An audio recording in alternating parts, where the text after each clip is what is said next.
আজকে বাংলাদেশ হংকং আজকের এশিয়া কাপের ফার্স্ট খেলাটা বাড়িতে খেলাটা চলতেছে, মনে শেষ হয়ে গেছে, মনে শেষ, জিতছে না জিতছে এটা আমি জানি না। আমি আশা করি ইনশাল্লাহ জিতবে বাংলাদেশ এশিয়া কাপ। দুবাইতে খেলাটা চলতেছে, হারলো বাংলাদেশ, জিততো বাংলাদেশ, কিন্তু বাংলাদেশ এশিয়া কাপ এবার নিব, চ্যালেঞ্জ। হুমায়ুন মান্ডারে বললাম, বলে সেমিফাইনালে যাবো, নাহলে কাপ লইব ভাই। Royal Bengal tiger Bangladesh.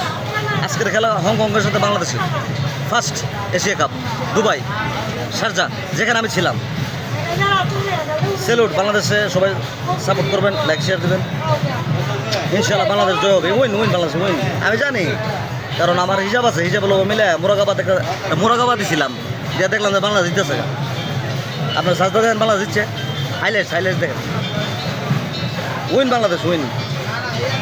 ইনশাল্লাহ এবার সেমিফাইনালে যাবে, নাহলে কাপ লয়ে পাইতে, তাহলে এক বান্ধের মধ্যে তো বাংলাদেশ জায়গা নাই। লিটন দাস।